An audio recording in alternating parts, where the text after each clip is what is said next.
The doorframe shuddered with the first knock hard enough that the spoon in Nelena's hand clattered into her empty bowl. She froze, the steam rising from the nearly water-thin stew curling into the dim firelit space like breath from a ghost. Another knock followed, louder this time, 3 strikes, desperate and uneven. Not polite, not patient. The kind of knock a man makes when the storm outside is the kinder thing. No one came to her ridge, not in winter, not with snow up to the windowsills and wind screaming like coyotes between the peaks. The last visitor had been old Tata Micah bringing word of a sick mare down by the arroyo. That was 3 weeks ago, and even he hadn't dared the trail after dark. Nelena moved slowly, her knees aching from the cold that had already settled into the adobe floor. She reached for her father's old rifle fingers, stiff not from fear but from memory. The last stranger to knock had left with a full belly and an ugly laugh at her patched skirt. That man had cost her half her winter stores and the last shred of pride she'd had in her voice. Snow scraped against the cabin's shutters like claws. The fire behind her hissed low. The third knock came softer now, almost pleading. She stepped to the frosted window, squinting through the warped pane. A man stood outside, tall, soaked clean through. His hat was gone, his shoulders hunched, but it was the bundle in his arms that stole her breath. A child, unmoving, limp as laundry left too long in the rain. Behind them, 2 horses stood near collapsed steam rising from their flanks, hooves sunk deep in snow. Her rifle hung heavy in her hands. Pride was one thing, mercy another. Her father's voice returned steady in her mind. You turn a man away in a storm, you ain't better than the cold that kills him. She leaned the rifle against the wall. The door groaned open and the wind shoved its way in like it had a grudge. The stranger staggered forward, almost dropping the child as he crossed the threshold. Nelena caught the boy's dangling arm. It was cold as stone, the fingers blue at the tips. Inside, she barked and slammed the door shut behind them both. The man knelt beside the hearth without a word. Nelena dragged the boy's boots off and wrapped him in the only extra blanket she owned, her mother's old quilt, the one with the faded sun patterns stitched in red thread. She set a kettle on to boil and stoked the fire higher with hands that shook harder than they should have. How long, she asked without turning. Since dawn, the man replied, voice rough. Got turned around, crossing the ridge. She ladled out the stew, thin as it was, and poured 2 tin cups of coffee brewed from grounds that had already seen better days. The man didn't touch his. His eyes were fixed on the child.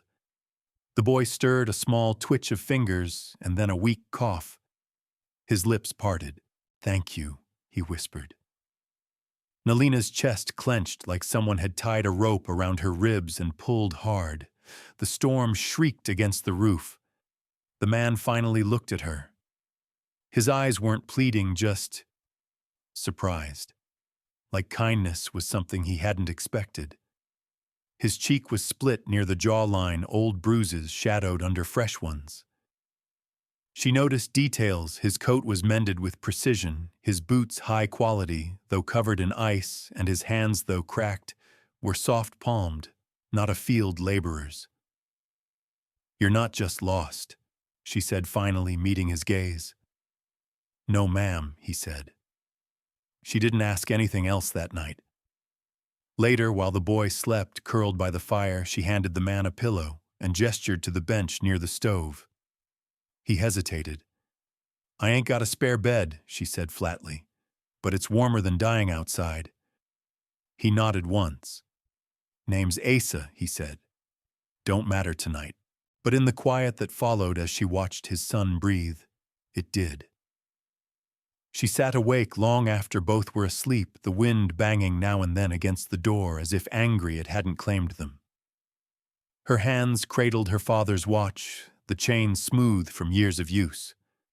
The storm raged. Her fire crackled, and still she had opened the door. She hadn't done that since her father died 2 winters ago. Dawn came pale and cold. The cabin somehow didn't feel empty anymore. She stirred coals to life and found herself cooking more than usual. The boy Tocho, he said his name was, sat up with a shy smile, cheeks flushed from sleep, not frostbite. "May I have another biscuit, ma'am?" he asked gently. She blinked at the politeness. "All you want?" she said. Asa joined them at the table. His eyes carried the weight of someone used to sleeping light, but his shoulders had dropped a little. He ate slowly, watching his son more than his plate. Nalina watched both of them. There were questions she hadn't asked, and answers she wasn't sure she wanted yet. The storm hadn't passed. Snow still drifted past the window like the world had no interest in stopping. The trail down would be buried for days. "You'll stay 3 nights, she said. Isa opened his mouth. "Your horses are too spent to argue," she added. He held her gaze a moment longer, then nodded. "Tocho," he said softly. 3 nights. The boy smiled, small and tired, and Nalina felt something dangerous slip into the cracks she'd spent years sealing shut. They would stay. She told herself it was only the weather, but her hands steady now as she poured coffee into a clean cup for the man who hadn't said his last name told another story. Because she'd opened the door, and the storm wasn't over yet. He didn't speak much, but every time he looked at me, it felt like he was trying to remember how trust worked. The second morning brought a quieter kind of cold, the kind that settled under the skin and hummed there, not biting anymore, just reminding. Nalina had risen early, used to waking before light, her hands stiff, but practiced as she stirred the fire and sliced the last of the cornmeal cakes. Snow pressed hard against the shutters. The wind hadn't eased much, but the air inside the cabin had shifted. Something warmer clung to it now, not just from the fire. Asa stood near the hearth, barefoot, stripped down to his undershirt and trousers, drying his soaked coat near the flames. She caught herself watching him a moment longer than she meant to. There was a steadiness in the way he moved, like he was used to repairing what broke, used to fixing things, maybe even people. His back was scarred. She didn't ask how. The boy Tocho stirred under the quilt, his arms stretching above his head, like he hadn't known such comfort in weeks. He blinked toward the beams overhead, then at her, then at the fire. "You got beans?" he asked, not with demand, just with hope. Nalina gave a short laugh under her breath.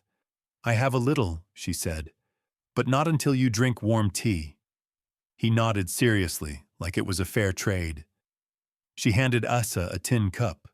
He accepted it without brushing her fingers. But he looked at her, looked like he was still surprised they hadn't been turned away. "You keep it warm in here," he said quietly. "I do what I can," she answered. That silence returned. Not empty, not awkward, just watchful. It stretched as she moved around the cabin, gathering kindling, stoking coals, slicing what was left of last summer's jerky into a pot. She moved like she always had, alone. But now 2 more bodies shifted in her rhythm. Every footstep meant adjusting. Every glance meant a decision. She wasn't sure what to make of that yet. "I'll get more firewood," Asa said, suddenly moving toward the door. "You'll sink up to your ribs," she warned. He paused. "Not if I stick close." "Trail's gone," she said. "Trees are half buried." He nodded slowly and sat back down. She hadn't meant to embarrass him, but something in his jaw tightened. A man used to doing, not waiting. "You always live alone?" he asked after a long stretch. "Since my father passed."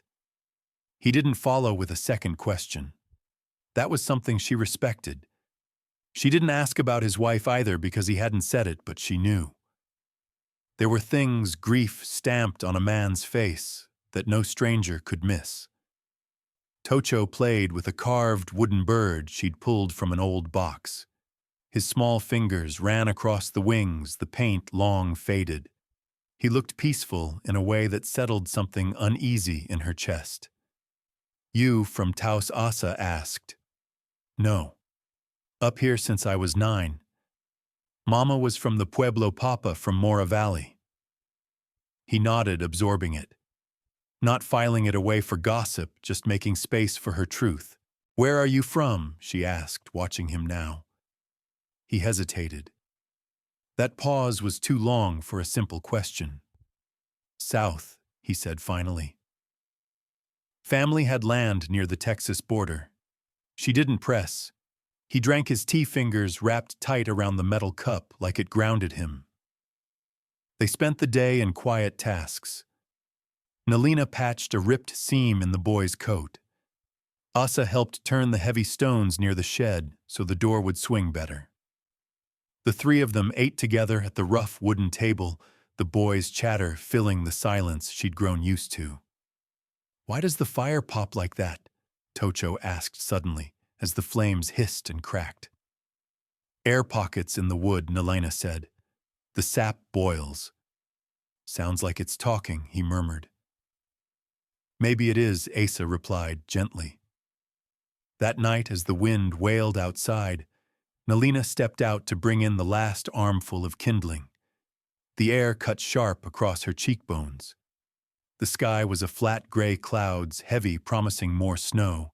She looked out across the ridge, the place where the trees bent sideways from the wind, the fence line still barely visible under the drift. Everything she had ever known was right here. And now inside there were strangers sleeping under her roof. But they didn't feel like strangers anymore. When she stepped back inside, Asa was seated at the edge of the fire, brushing out Tocho's damp hair with fingers instead of a comb. The boy leaned into him, eyes closed, almost purring from the comfort. She hung her coat without speaking. "You've done more for us than I can repay," Asa said without looking up.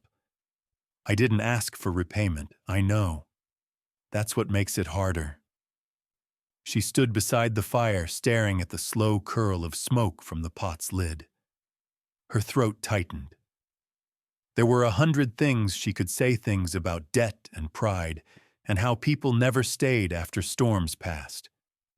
But instead she said, "You and the boy can rest 3 more nights. No charge." He looked up at her then. That same surprised expression, as if mercy was something rare as gold. Tocho had fallen asleep again, mouth parted slightly, breathing even. Nalina sat in the corner, pulling her mending back into her lap. The quilt slid off the boy's shoulders. Asa reached to fix it, but she beat him to it, tucking the edge up under the child's chin. Their hands met for the briefest moment. He didn't flinch. Neither did she. The fire snapped, the wind screamed, and still the warmth held. In that quiet, she realized something. Asa hadn't once asked when the trail would clear, and she hadn't told him that it already had. "It was supposed to be one more day, but my heart had already started counting him among the things I couldn't afford to lose." The third morning broke sharper than the one before, light knifing through the cracks in the shutter like a warning. Nalina stood at the window, watching the snow drift settle into ridges along the frozen trail. The sky had opened up enough to see the tree line again, distant but clear, and with it came the quiet understanding that the storm had passed. She could have told them, could have said the path down was finally visible, the horses might make it if they moved slow and careful. But her lips stayed shut, and when Tocho asked over breakfast if they could stay another day, her answer came quick and steady. "Trails still buried," she said. Asa didn't question it. He simply looked at her, nodded once, and said, "Then we won't move yet." Tocho cheered and clapped, and Nalina gave him a second biscuit he hadn't even asked for. Inside the cabin breathed with new rhythm. The fire popped the boys' laughter-filled corners that had held only silence. Asa moved through her space with ease, now measured, respectful, but no longer hesitant. He fetched water, restacked firewood without being asked, even fixed the crooked door to the goat shed out back without a word. She watched him from the kitchen corner, needle in hand, pretending to mend a tear in her shawl that didn't exist. His sleeves were rolled, revealing forearms marked with old scars, and when he lifted the hammer to drive a new latch into place, the sound echoed like her father's once had. Tocho had taken to gathering eggs with wild enthusiasm, feet too big for her father's old boots, but somehow managing. He returned to the house with 6 eggs in his hands and a wide grin across his wind-chapped cheeks. "They must like us now," he declared proudly. "Maybe they do," Nalina said, surprised at how easily the smile came to her lips. After the midday meal, Issa sat at her father's chair, working a stubborn knot out of the horse's reins. She leaned nearby, pretending to shell dried corn. The silence between them stretched again, but not in the way it used to. "You ever think of leaving?" Asa asked quietly, not looking up. "This mountain raised me," she replied. "It'd be like leaving my own skin." He nodded as if he understood that bone-deep attachment, even if his past was still locked away behind that silent gaze. "What about you?" she asked. "I left everything," he said. "That was the easy part. Staying gone, that's harder." She didn't push. She didn't need to. There was something in his tone, the way he wrapped his words tight, that told her he hadn't spoken them aloud before. And she'd learned long ago that a man's silence held more truth than his confessions. That evening, while Asa chopped kindling, Nalina hung his coat by the hearth to dry again. As she shook it out, a hard clink hit the floor. She bent and picked up a silver locket, heavy, engraved with initials too finely etched to belong to a laborer.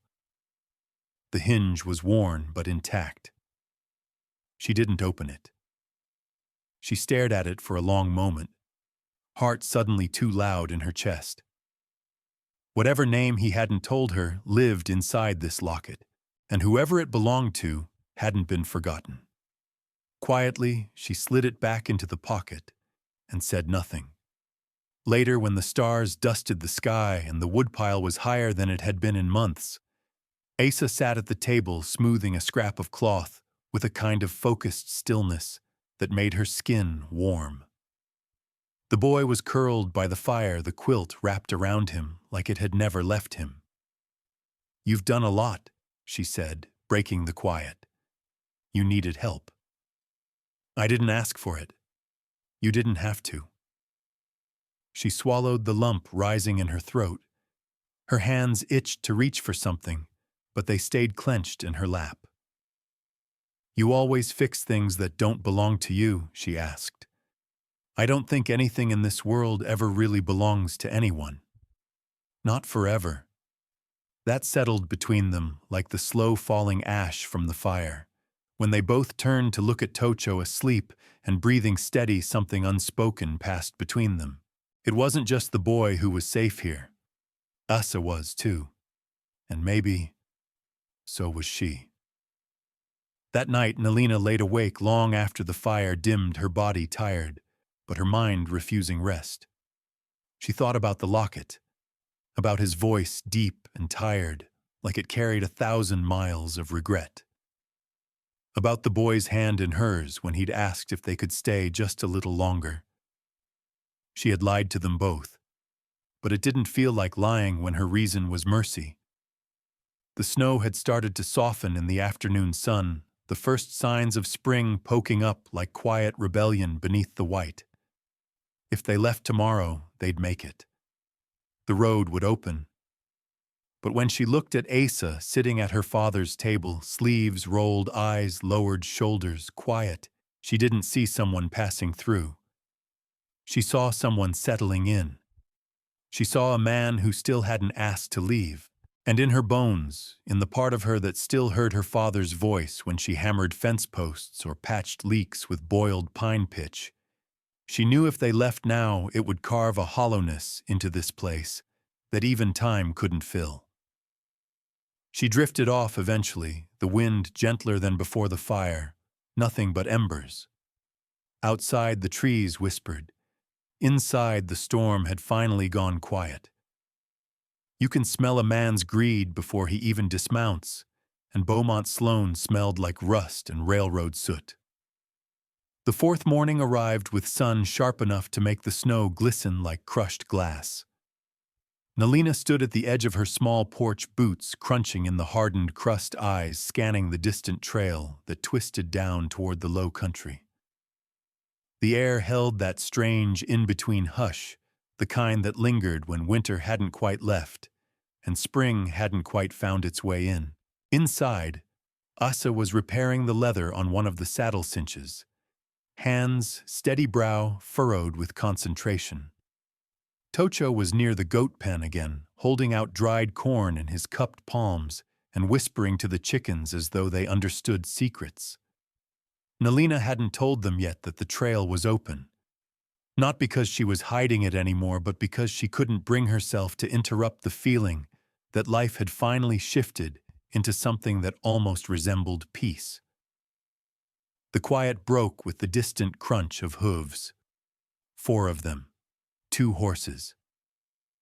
She straightened. Her heartbeat changed rhythm.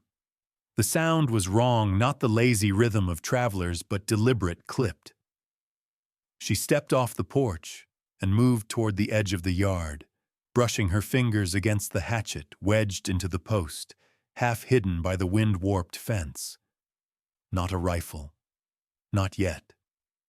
By the time the riders came into view, she already knew.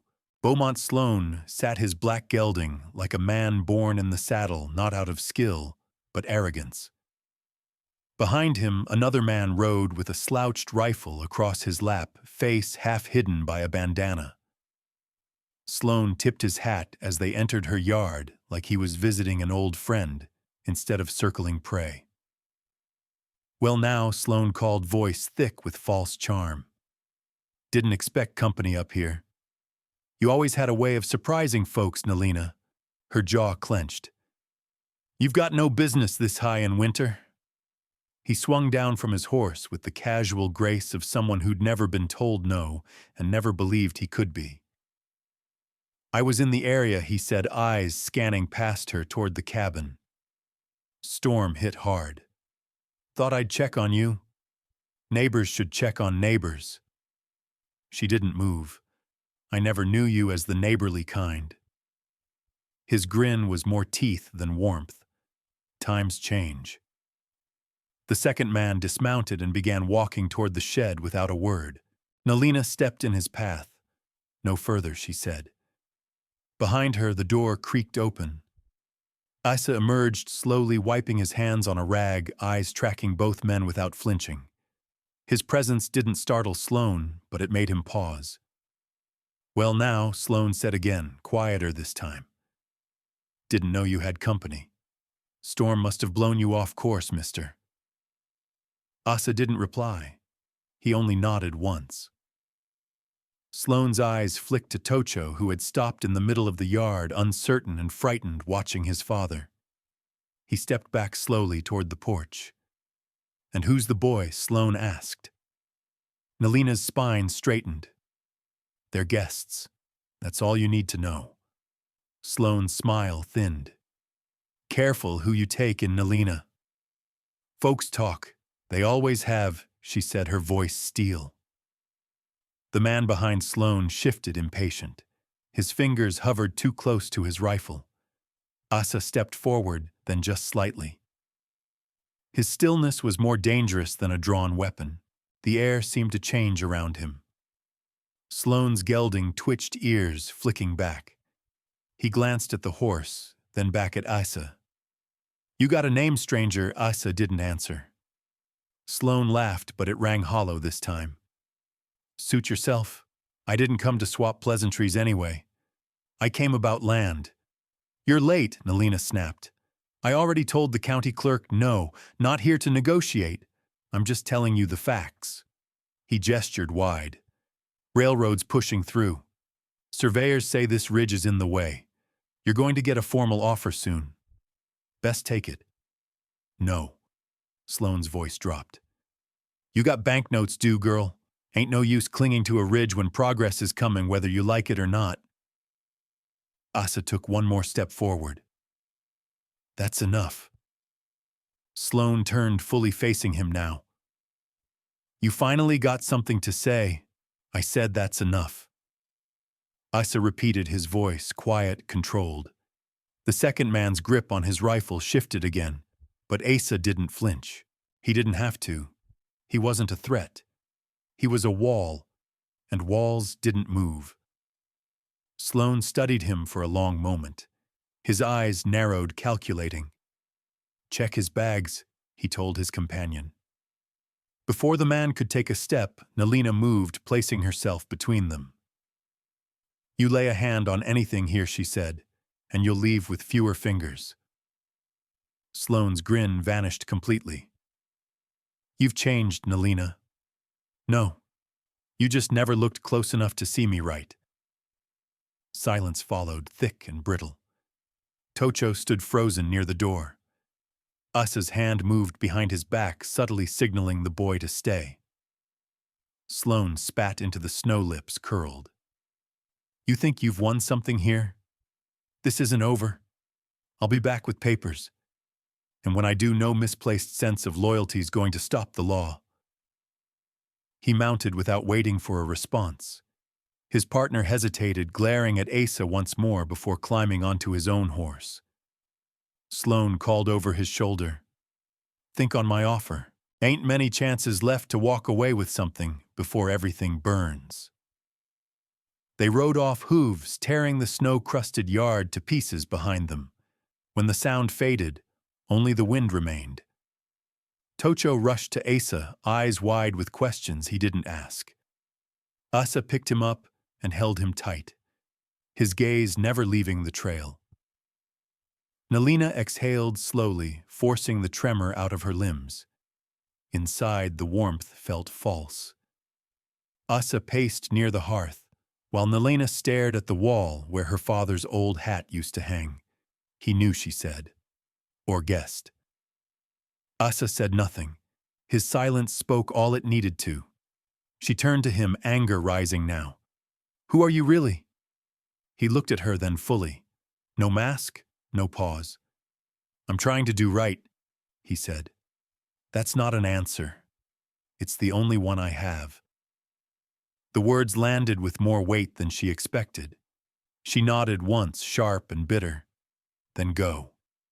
He didn't argue. He didn't beg. He just nodded and turned toward the boy. Tocho looked between them, confused. Miss Nalina, I'm sorry, she whispered and closed the door behind her. Before dawn, she heard them packing. Every sound was a nail in something that once felt like a home finally being boarded shut. When the hooves faded down the ridge, Nalina stayed by the window. And for the first time since the day her father died, she wept. He walked away, but not before paying for land he had no right to save for a future he still hoped I'd want. By the time the sun crested the ridge, the trail was clean of hoofprints. The yard lay torn where the horses had stood, snow melted into muddy wounds where boots had dragged, and tension had burned the ground like fire.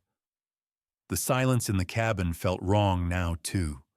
Still too wide, like something sacred had been carved out and carried away. Nalina didn't touch the stew pot that morning. She let the fire burn down to embers.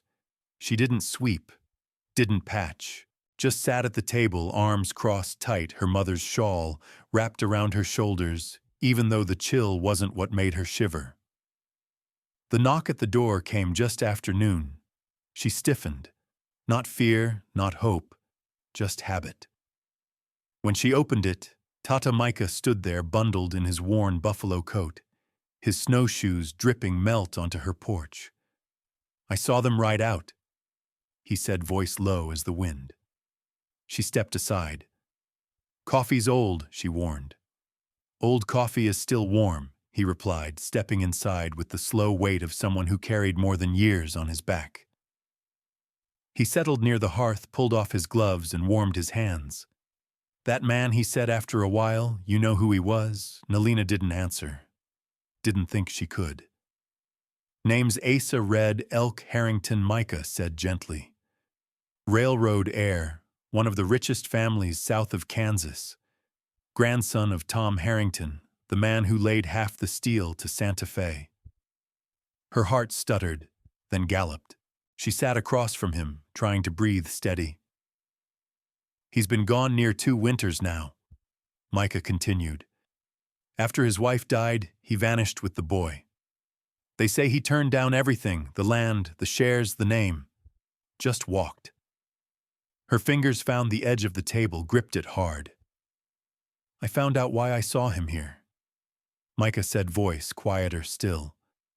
Sloane's stirring things in town, plans to expose him. Tonight, town square.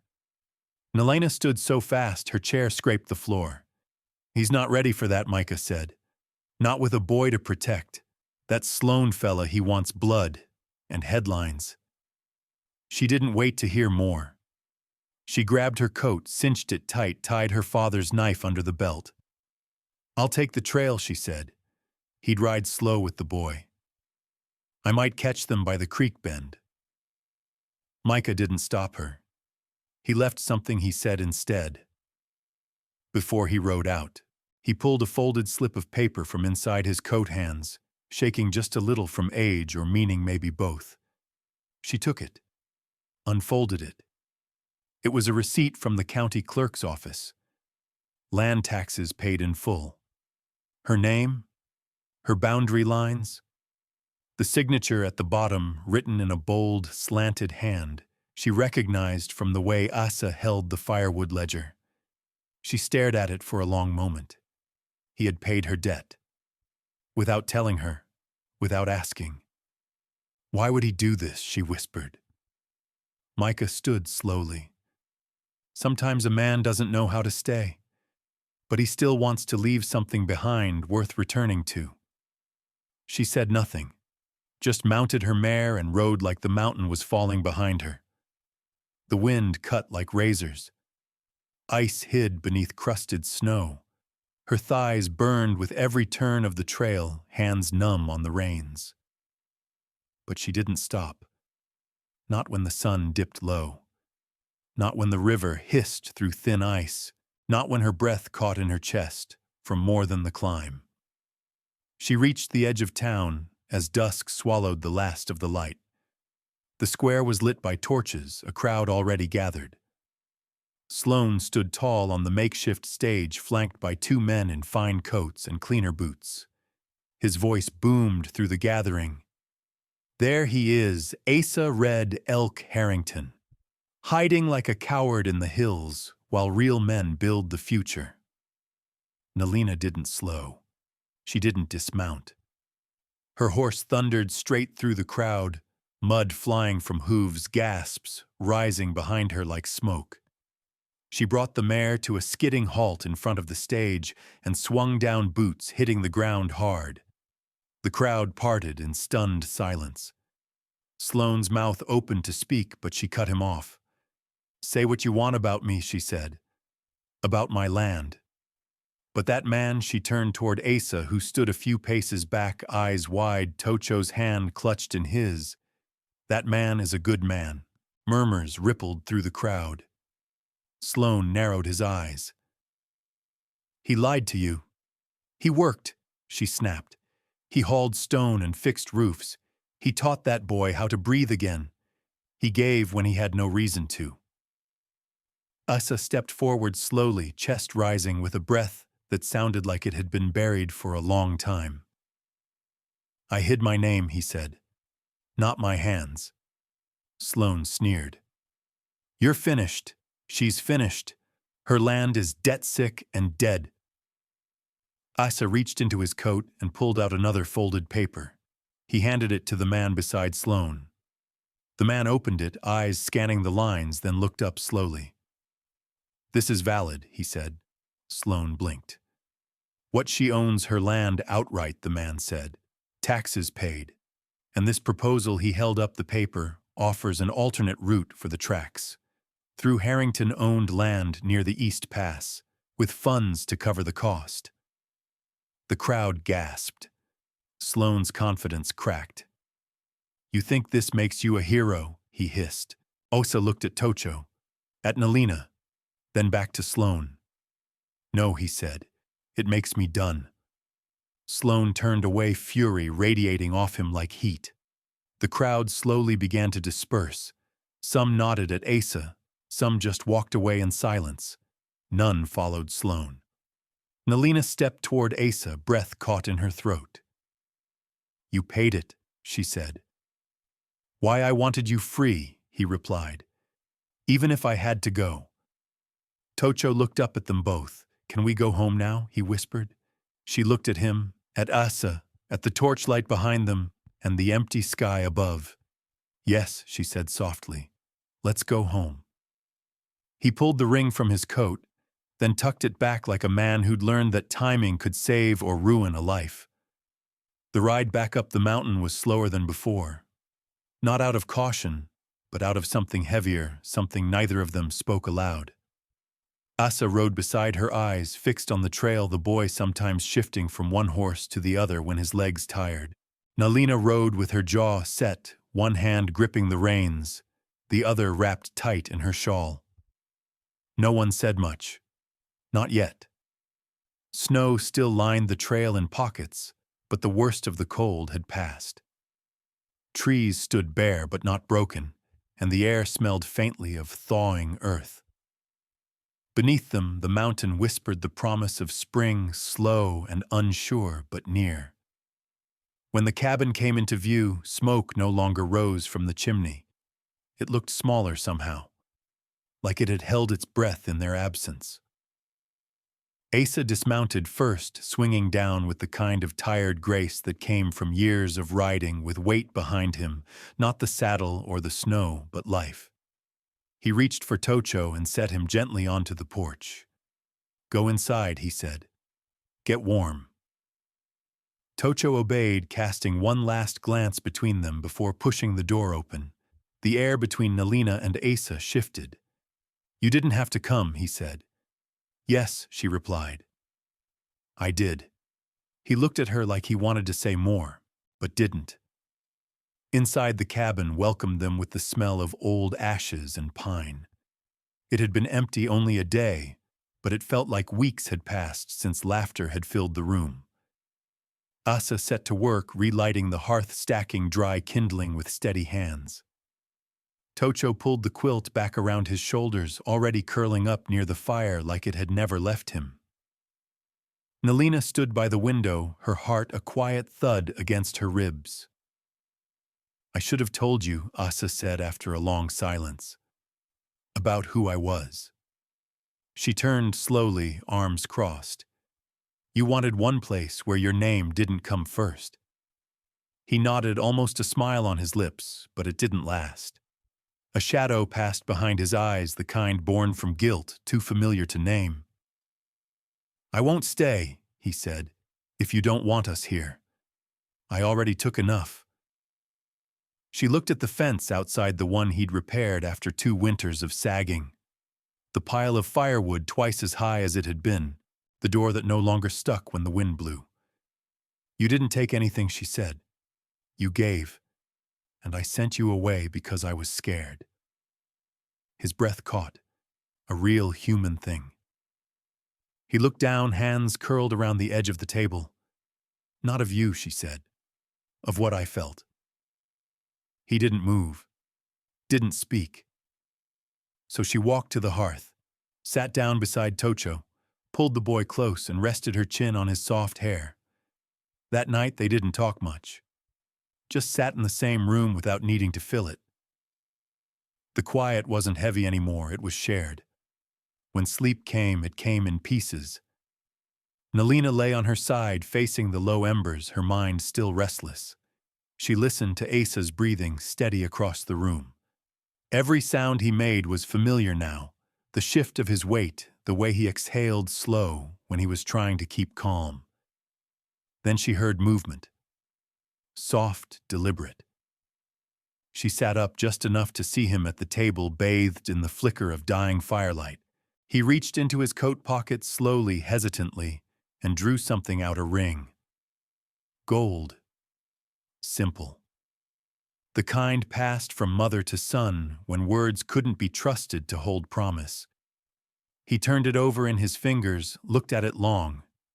Then just as carefully, he tucked it back into his coat. Nalina lay back down, heart louder now than the fire. She didn't say a word. By morning, frost rimmed the inside of the windows again, but the air felt gentler. Asa was already outside feeding the horses.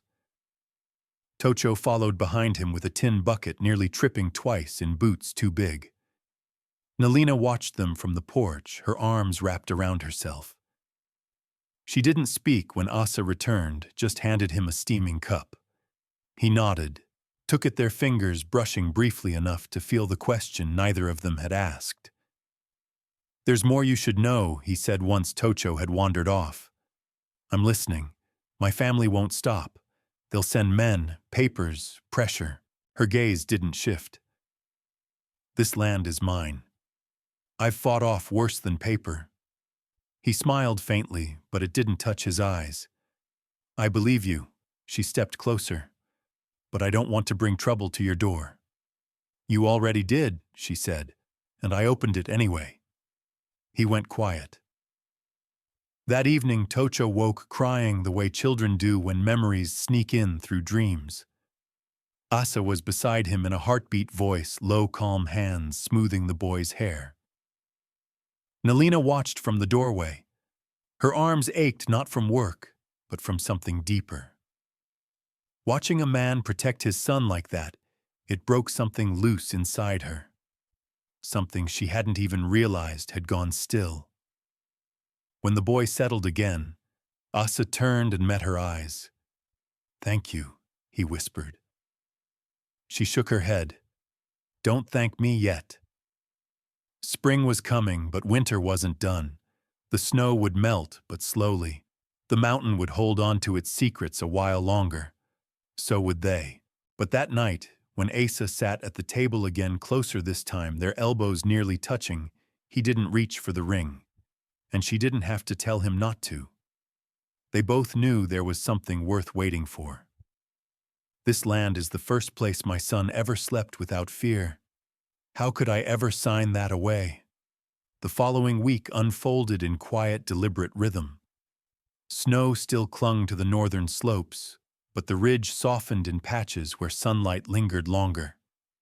Meltwater slid in thin rivulets between stones, and birds returned in cautious pairs, their calls cutting through the still cold air like promises of change. Inside the cabin, the air had changed too. Asa rose before dawn most mornings, splitting wood, checking the livestock, and shoring up the shed. Tocho followed him like a shadow, eyes wide, full of questions and stories. At night he fell asleep faster, no longer curled tight in fear, but sprawled out in peaceful exhaustion by the hearth. Nalina watched it all with a quiet ache. A rhythm had formed, one she hadn't known how much she missed, until it began to feel like it had always been there. There was no grand declaration, no vows, just small things, a hand on her back as she stirred the pot boots side by the door, Tocho calling her Ma without hesitation. But the weight of peace is that it always draws the eye toward the horizon, toward what might come to undo it. Late one morning, while Asa repaired the loose shingles above the goat shelter, Nalina stood near the porch, weaving an old blanket back into shape. She saw the rider before she heard him. The figure crested the far end of the ridge trail alone, the horse fresh, the coat too clean for mountain riding. Even at a distance, she could feel the trouble stretching ahead of him like a long shadow. Asa looked up when she called his name. One glance at the rider, and his face closed in. The man dismounted without greeting. His coat was wool sharp at the collar buttons polished. A leather satchel hung at his side, and a bundle of papers peeked from its mouth. He cleared his throat. Daniel Asa Red Elk Harrington. Asa stood still, hammer still in hand. "You're trespassing." The man smiled thinly. Your absence doesn't negate your obligations. You walked away. That doesn't mean the world lets go. He reached into the satchel and pulled out a packet of documents. Your presence here complicates the railroad's progress. Your family wants resolution. So do the investors. Nalina stepped forward. This is my land. The man glanced at her uninterested. Temporary arrangements don't alter legacy, ma'am. Asa's jaw tightened, but his voice stayed level. You can leave those here. The man set the papers on the porch rail with care. You have until summer, he said. After that, the mountain won't feel so quiet. He mounted and rode off without waiting for a reply, his horse's hooves slicing through the half-melted snow with mechanical rhythm. Asa didn't move until the sound disappeared entirely. Tocho stood near the doorway, uncertain, gripping the hem of his too-big coat. P, he asked softly. Asa knelt in front of him. It's all right. But Nalina saw the lie, in the set of his shoulders, in the breath he didn't quite take. That night, Asa barely touched his stew. He sat by the fire, staring into the flames, hands clasped tight in his lap. Nalina waited until Tocho was asleep before she spoke. They won't stop. No. Then what happens to us? He looked at her then, and the weight behind his eyes wasn't just fear, it was choice. That depends on what you want. She swallowed. All her life, she'd made decisions with her back to the wall. She'd chosen survival, endurance, solitude. The mountain had taught her how to stand alone, but not how to ask for more. I want this, she said. I want you both. He didn't move, didn't speak, but his eyes burned brighter than the fire. But I won't be the reason you lose your son, she added. I know what they'll threaten, what they'll drag through the courts. You didn't just walk away from wealth, Asa. You walked away from power, and that power's still reaching. You're the reason I found him again, he said. Tocho's been afraid to sleep since the night his mama died, until here. The silence after that was thicker than any storm they'd weathered. Days passed. The man didn't return, but his presence lingered. Asa began reinforcing the barn roof. He braced the fence posts twice over tied fresh bundles of kindling with tight knots. Every task he touched carried the weight of permanence or defense. Nalina said nothing.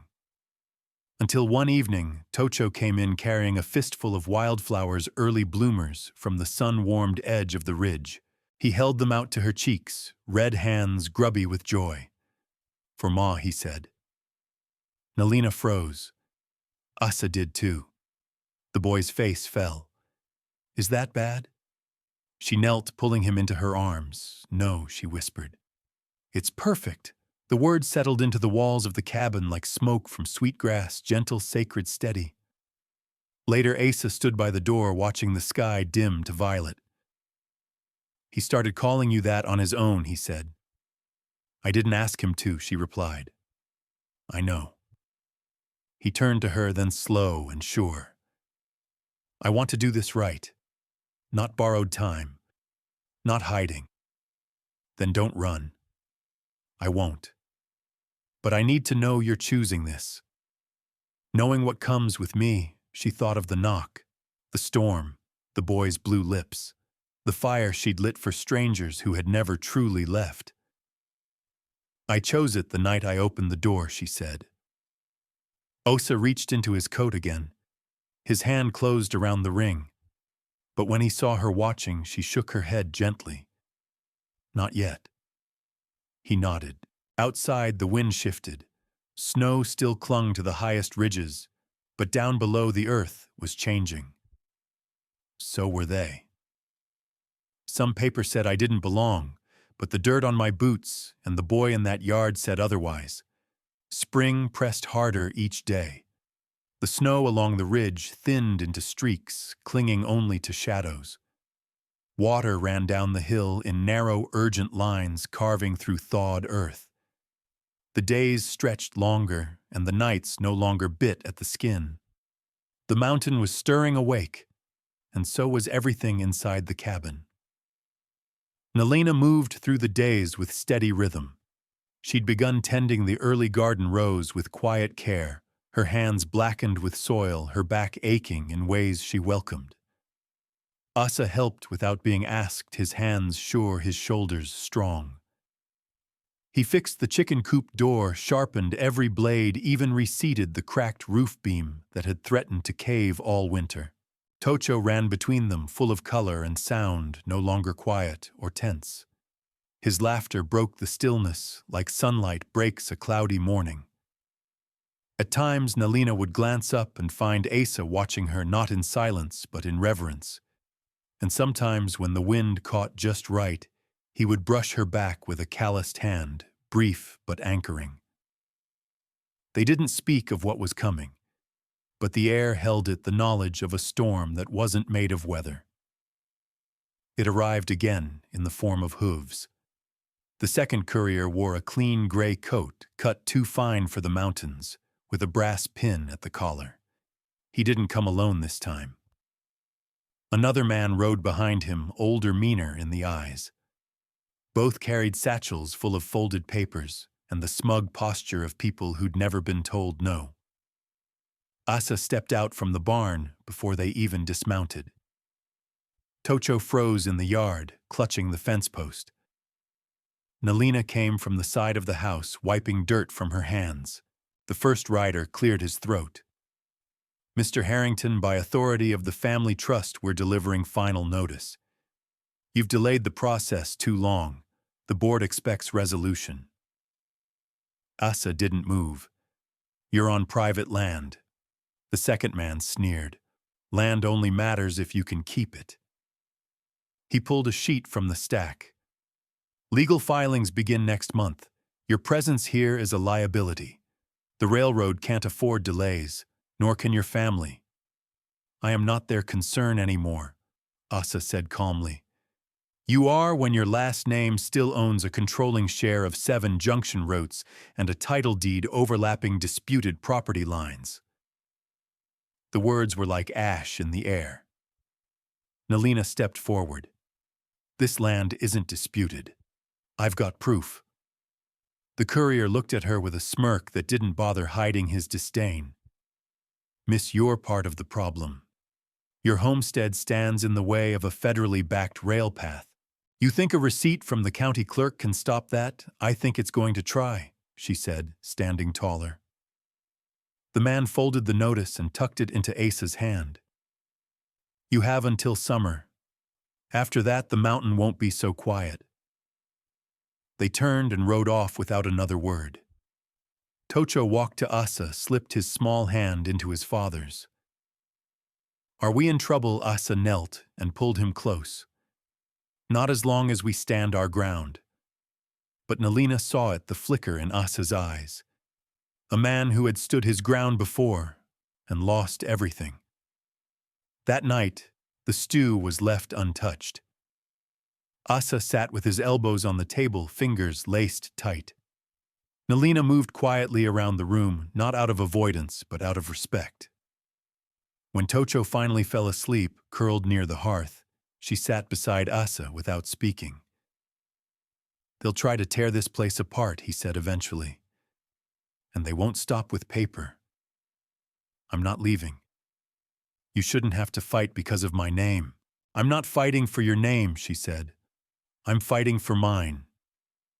He looked at her then, and the weight of every untold thing passed between them like smoke. "I gave up everything to keep Tocho safe," he said. "I didn't expect to find anything again. Not here, not this." Her hand covered his, rough against calloused. "Then don't give it up now." The next morning, Asa began reinforcing the barn like he expected it to be tested. He braced beams, dug trenches along the edge, secured shutters and roof tiles with enough nails to hold through a war. Nalina didn't ask. She fetched the tools he needed and laid cedar branches in the corners for protection, the way her mother used to do. Tocho helped too, carrying small stones, organizing the tool buckets, sweeping dirt with a pine branch that left more mess than it cleaned. But he smiled through it, all proud to belong somewhere. Proud to help build something instead of watching it fall apart. On the third day, Rosita arrived. She came up the trail with her shawl flapping in the wind, a basket slung over one shoulder, and a knowing look in her eyes. "I saw the riders heading down 2 days ago," she said as she stepped inside. "Word's gone through the valley. Your name's stirring the dirt again, Asa." "I figured," he said. Rosita turned to Nalina.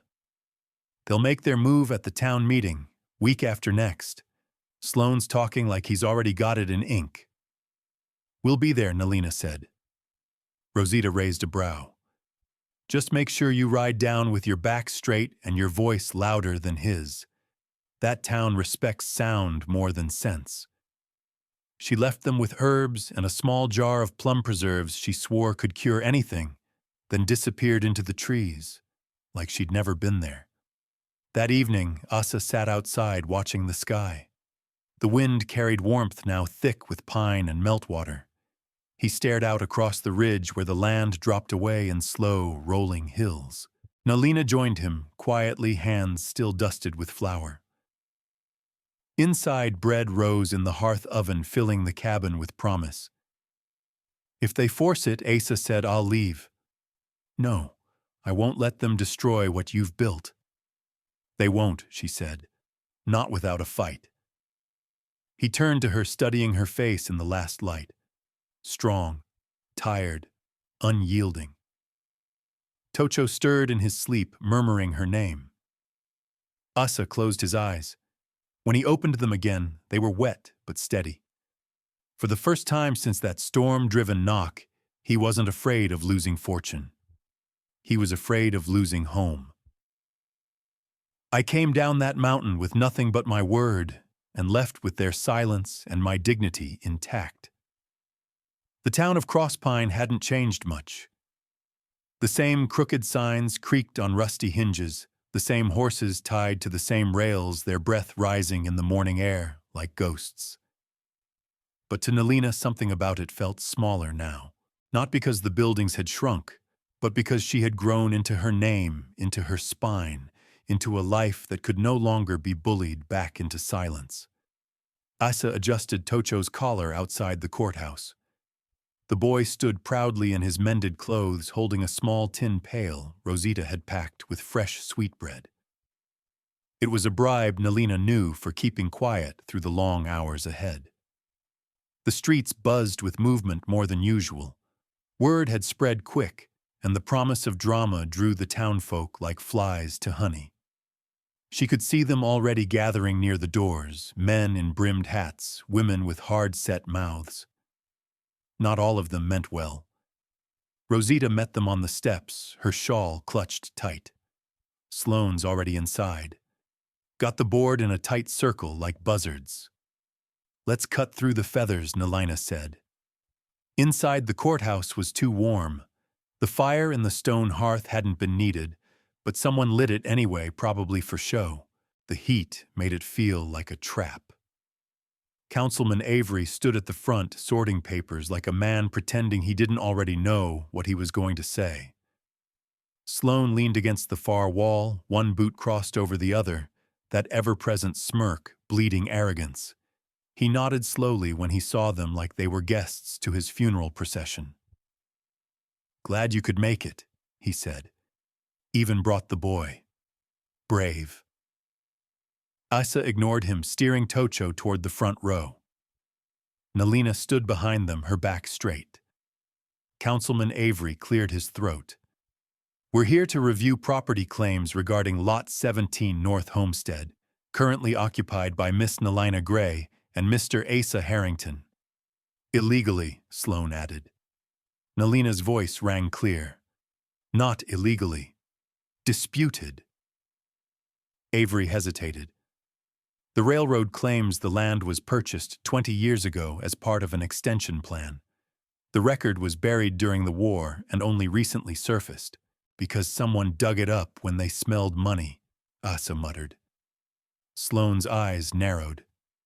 That someone is this town's economic future. Your legacy is a name that stood in the way of progress for too long. Don't pretend this is about roots. Avery raised a hand. Let's keep this civil. Nalina stepped forward. May I speak? The room quieted. Even the fire seemed to hush.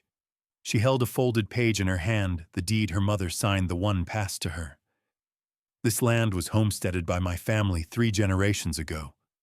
It was never formally annexed, never surrendered. We paid taxes on it every year, even when the harvest failed, even when no one came to check. That paper trail exists. Sloane scoffed. A receipt from a clerk in Copper Ridge isn't worth the paper it's printed on. She turned toward the room. I was born in that cabin. I buried my mother behind it. My blood is in that dirt. So is my sweat. And now so is the boy's laughter. She looked down at Tocho. He smiled up at her, small and brave. You can't buy that with boardroom paper, she said. You can't bulldoze it and call it progress. A woman in the 3rd row nodded. Then a man near the wall muttered, Damn right! Sloane stepped forward. Emotion doesn't trump law. Asa rose. You're not quoting law, you're quoting greed. Avery looked between them all, brow furrowed. This isn't going to be solved today. You're right, Nalina said, but it's going to be faced today. She pulled another paper from her coat. This is a petition. It bears over 70 names, ranchers, shopkeepers, church folks who know the value of a home that wasn't bought with silver spoons or swept under by trains. They support our claim. Not because of my bloodline, but because I've earned their respect. She walked to the front and laid it on the table. Silence fell again. This time it stayed. Avery lifted the page, his eyes scanning the names. His lips pressed together. We'll need to verify these. It will take time. Then take the time, Asa said. But we won't be leaving. Sloane's smirk faltered. You think that piece of paper is going to scare off the railroad lawyers, no, Nalina said. But it might remind them that land only moves when people allow it. And we don't. She turned toward the room. I came down that mountain with nothing but my word, and left with their silence and my dignity intact. The people who mattered heard it, and they didn't look away. When they stepped back into the sunlight, the town no longer felt heavy. It felt watched. It felt heard. And that was enough for now. As they passed the saloon, Rosita caught up with them. Didn't expect you to land that clean. We didn't win yet, Asa said. No, Rosita said, squinting at the sky. But you cracked something. And that's how rivers start. They walked back to the wagon. Nalina helped Tocho climb up, then turned to Asa. I don't want to run anymore, she said. I want to stand. He touched her hand gently. Then let's build taller. As they rode back toward the mountains, the air cooled. Trees whispered overhead, and the scent of thawed pine filled their lungs. Behind them, the town kept spinning. Ahead, the land waited unbroken, unfinished, wholly theirs. I thought my silence had protected them, but it only hid the enemy in plain sight. The wind off the ridge was restless that morning, brushing the pines with the unease Nalina felt in her chest. She sat on the porch, sharpening her old skinning knife, watching the trail below like a hawk watches open field. Asa was still in town, delivering the final copy of the petition to the courthouse. Tocho and Rosita were inside working on sourdough biscuits, but Nalina's instincts wouldn't let her rest. Something about the quiet didn't sit right. It was too thick, like a held breath before a storm. She set down the whetstone and looked out over the hills. Tracks 2 sets had appeared by the creek since dawn. Not theirs. Deep grooves from heavy boots fresher than yesterday's frost. Someone had been circling the land again. She stood slowly, eyes narrowing. You think I don't see you, she whispered. Her hand rested on the stock of the rifle by the door. She hadn't fired it in years, not since the wolves took her mother's lambs. But people were worse than wolves when they wanted something they didn't earn. She slipped inside and called out gently, "Rosita." The older woman poked her head around the corner, apron dusted in flour. "What's that look in your eyes? Stay in. Keep the boy close. Bolt the back." Rosita's expression shifted from confusion to recognition. "They come up here, they will." Nalina stepped outside and closed the door behind her. The wind picked up again this time, pushing a scent toward her creosote tobacco and something oily. She followed the smell to the edge of the barn. There, hidden behind a leaning stack of firewood, was a small tin can wired to a stump and dripping slow. Lamp oil. She didn't panic. She moved swiftly, pulling the wire loose, tipping the can into the dry dirt where it couldn't light. Then she saw the second wire thinner stretched beneath the hay bale, leading toward the barn door. Her heart thudded. Not just arson trap. She grabbed a blanket from the tack room, smothered the wick, and spilled oil, then tossed the can far into the ravine. Whoever had placed it hadn't been planning to watch it burn. They were planning to blame her when it did. A snapping twig behind her made her turn, rifle raised. "You always did overreact," said the man in the long duster. She didn't lower the gun. Hollis Crow. He tipped his hat, that same mocking smile curling under his mustache. "Thought I'd pay a friendly visit. Heard the boards dragging their feet, and I just wanted to help move things along by burning my barn." "That's a strong accusation," he said, feigning offense. "What would I gain from that insurance?" "Slander. A scare. Take your pick." He stepped closer, casual. "Look, Nalina. You've always been the kind of woman who thinks she's got something to prove. But this ain't about pride. It's about knowing when to walk away. That little cabin, the trees and mud you call home, it ain't worth bleeding for." She didn't flinch. "I bled for less." He chuckled, but it didn't reach his eyes. "You think the petition makes you untouchable? Folks sign anything when it's handed to them with a pie and a smile. But this land's changing. You can't hold back the river with your bare hands." "I'm not alone," she said. "That boy in there, he ain't yours. You can't protect what you didn't birth." Nalina's jaw tightened. "You think blood's the only thing that binds? Crow stepped too close. "I'm giving you one chance," he said softly. "Walk away. We'll say you left for higher ground. I'll even make sure Asa doesn't lose his job with the telegraph office. But if you don't—" Her finger tightened on the trigger. He saw it. He stepped back. "You won't shoot." "Not unless I have to," she said. "But I'm not afraid to." Crow looked at her at the barn behind her, the house with its drawn curtains and the land stretching out behind it like a challenge. "You were always too damn stubborn," he said. "Then don't test me." He turned, walked off without another word, just like that. But he left behind more than tracks. He left a message. Nalina waited until he was out of sight before she exhaled. Inside, Rosita held Tocho tight. "He was watching through the kitchen window," she whispered. "He saw that man." Nalina knelt in front of the boy. "Hey," she said softly. "You okay?"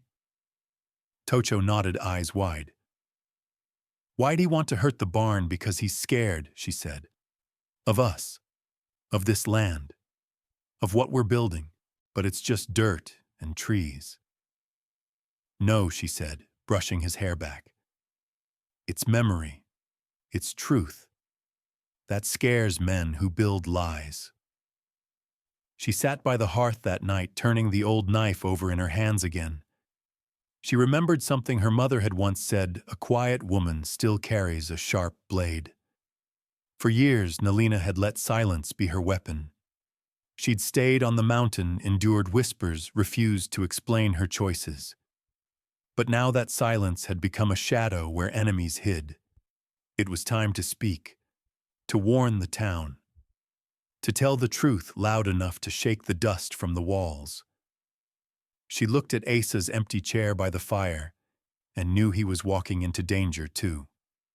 The night deepened, but sleep didn't come. Because tomorrow they wouldn't wait for trouble to arrive at the door. They'd ride into town and meet it in the open. Together. I didn't ride into that courtroom to win, I rode in so they'd never forget who I was or what I stood for. The sun hadn't yet cleared the ridge when Nalina cinched the saddle on her old mare. Her movement steady despite the weight pressing in her chest. Rosita handed her the rolled petition tied tight with a leather cord and placed her hand gently over Nalina's. "You don't have to speak loud," Querida Rosita said. "Just clear." Nalina gave a small nod, tucking the roll into her satchel beside a worn photograph, her mother standing with the old councilman under the summer cottonwoods. The last time someone from their family had been allowed to speak before the town. Tocho stood by the gate, his shirt tucked and boots polished like he was going to church. His solemn brown eyes searched hers. "I want to come," he said quietly. "You are coming," she replied. "They tried to erase our names in silence. We answer with presence." The ride into town was quiet, the hooves of 3 horses beating a rhythm down the frost-lined trail. Asa met them just outside the courthouse, his coat unbuttoned, breath visible in the morning air. He didn't speak right away, just studied her face like he was memorizing it for a battle hymn. "They moved us down the docket," he said grim. "Trying to tire us out. Let them try," Nalina said. "We've waited a lifetime." Inside, the courthouse buzzed low with murmurs. Hollis Crow sat 3 benches up, legs spread wide like he owned the air between walls. He caught her eye and offered a slow, mocking clap. "Glad you came, mountain girl," he whispered just loud enough. "I do like a good show." Nalina didn't blink. She sat tall, her back straight, arms around Tocho, heart steady. One by one, names were called, motions passed, minor disputes settled with sleepy nods. Hours dragged. Finally, the clerk cleared his throat. "Land Use Petition 47A Petitioners, Nalina Greystone, Asa Rivers, et al." She rose heart-pounding and made her way forward. Every bootstep echoed. The council table was long and polished, 5 men seated behind it. One leaned forward, older white-haired, spectacles resting halfway down his nose. "You're the daughter of William Greystone, I am." He adjusted his notes. "And you're here seeking recognition of ancestral land use rights, claiming continued presence despite jurisdictional transition post-statehood." "We're not claiming," she said calmly. "We're asserting. There's a difference." Some heads turned. Councilman Keller shifted in his seat. "Miss Greystone, I must remind you this proceeding is civil and orderly. The land in question was surveyed under federal charter and declared under-homesteaded. It's in dispute." "No," she said, voice rising. "It's under siege. What's in dispute is the council's refusal to acknowledge what it already knows: our footprints never left that ridge." Whispers broke out. She reached into her satchel and laid down the petition's 63 signatures, thumbprints, beside names where ink ran short. "This is our voice," she said.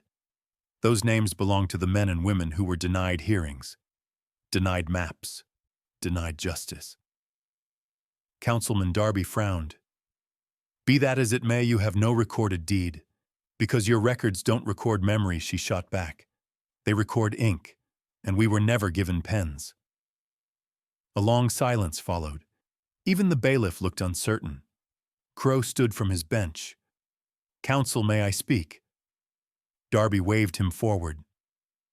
Crow stepped into the aisle with the confidence of a man used to owning the room. "With all due respect, These folks here are clinging to ghosts. I don't blame them. But nostalgia doesn't build roads or schools or jobs. Progress does. That mountain has timber mineral potential.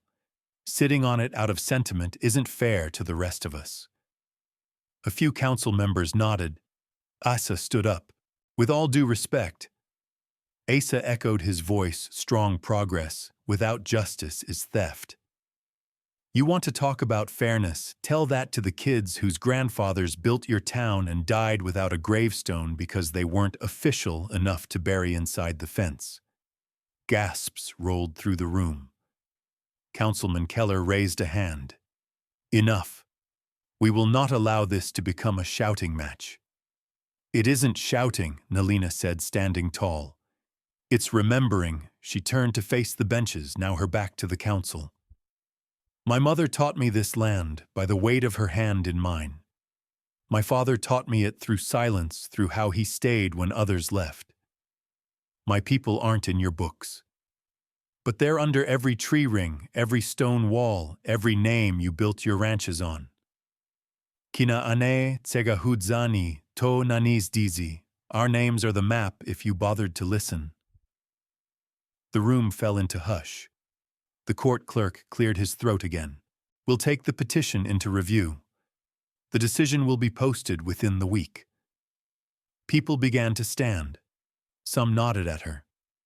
Some looked away. Crow was already whispering into a man's ear near the side door. Outside, the air was sharp with the bite of late fall. Asa looked shaken but proud. You shattered something in there, he said. Maybe now they'll stop acting like we're ghosts, she replied.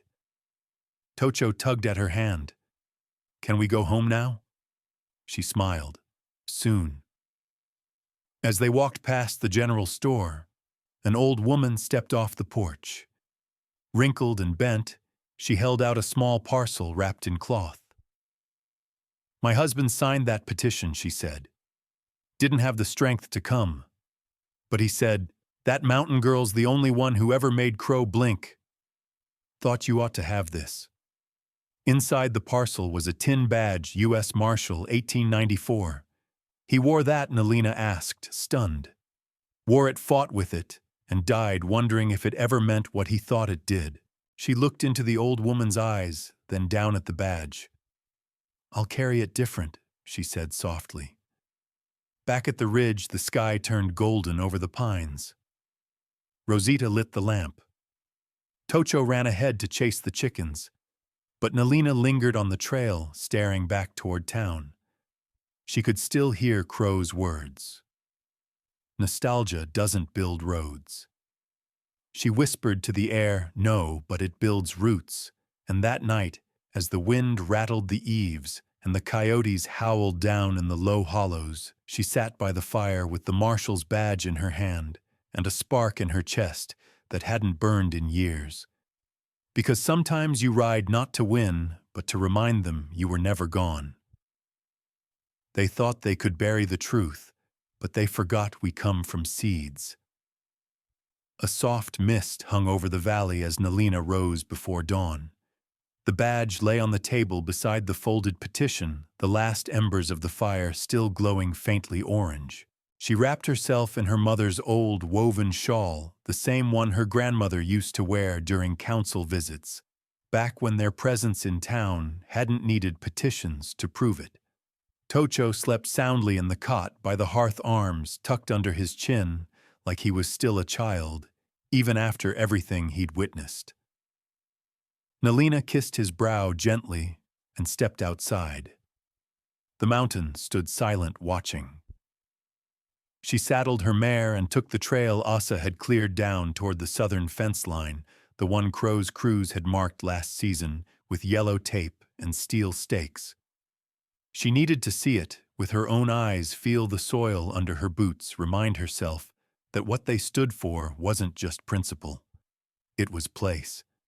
Halfway down the slope, she found Asa waiting near a crooked juniper hat, pulled low scarf around his neck. He had his journal in hand, the one he kept notes in from every meeting, every movement, every subtle shift in council language.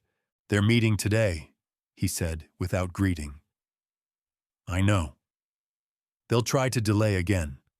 Or defer it back to county. Hollis has been buying time whispering that the town can't afford a legal fight. He's right, she replied. They can't afford one, because it'll force the record to show what's never been written. She crouched by a rock outcrop and brushed away leaves. Beneath was a smooth stone with her great-grandfather's initials carved faintly along the side, WG 1912. They laid claim with hand tools and sweat, she murmured. That should have been enough. Asa watched her voice low. You stirred something in that room. People are talking. Not just in town, but in the outer ranches, too. You made it personal. It is personal. When they rode into town later that morning, the streets were quiet, too quiet for a market day. A few heads turned from porches. One man tipped his hat without smiling. Nalina kept her chin high. Inside the courthouse, they were told the council had called a closed session. No public comments, no outside attendance. The clerk looked pained, as if he didn't like it, but couldn't stop it. We submitted the petition, Asa said firm. We have standing. I'm sorry, the clerk mumbled, not meeting their eyes. The vote's internal today. They stepped outside. The sky had gone a pale steel gray. They're trying to end this quiet, Asa said. Crow's plan. No witness, no noise. Just a formality. Bury it with cold procedure. Nalina didn't answer. She looked across the street past the feed store toward the open lot where the old trading post used to stand. An idea flickered. Then let's make noise. An hour later, Rosita arrived in her old pickup, with a thermos of hot chile and a box of tamales. She parked beside the lot, rolled down the windows, and turned on the radio. Nalina stood beside a makeshift sign, "We remember what they forgot."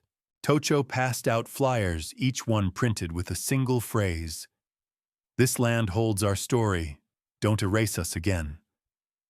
The first to stop were two teenagers from the gas station. Then an older woman with a walker. Then a pair of school teachers on lunch break. Soon the lot was crowded with folding chairs, coffee cups, and voices rising in song, old songs sung in Diné and Spanish hymns and chants that hadn't echoed in town square since before Nalina was born.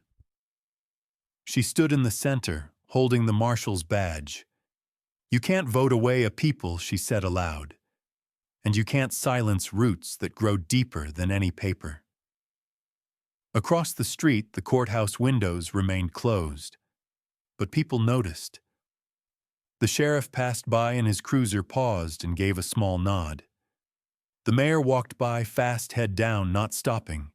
But then a woman emerged from the side door of the courthouse, Councilwoman May, gray-haired, dignified, hands trembling slightly as she crossed the street. I'm not supposed to say this, she whispered to Nalina. But the vote was split, 2-2. Darby's the tiebreaker. Nalina stared at her. What did he say? He hasn't said anything. He's still in chambers. But he asked for your petition again. And he asked for a map. A hush fell over Nalina's shoulders, half hope, half fear. They're not done yet. She looked around at the crowd, neighbors who once pretended not to see her, children of ranchers who'd signed the opposing survey, elders who thought justice had packed its bags long ago. They stood beside her now, quiet but present, anchored in memory. Rosita passed her a steaming mug and murmured, "This is no longer about who owns the land. It's about who refuses to forget." The courthouse door creaked open again. Asa tensed beside her. But it was just the clerk with a clipboard walking briskly toward the bulletin board by the steps. He tacked something up with shaking fingers. People surged forward. Nalina pushed through until she stood inches from the paper. Her breath caught. Petition 47A review continued. Public hearing scheduled. She let out a slow exhale. We live to fight another day, Asa murmured. No, Nalina whispered. We live to plant. She stepped back, held up the badge, and turned toward the gathered crowd. They thought they could bury the truth, she said loud enough for even the silent windows to hear. But they forgot we come from seeds. The crowd stirred shoulders, lifting eyes, gleaming. And as the late afternoon light broke through the clouds and spilled gold over the courthouse roof, Nelena understood they hadn't won. Not yet. But they'd been remembered. And that was the beginning of everything.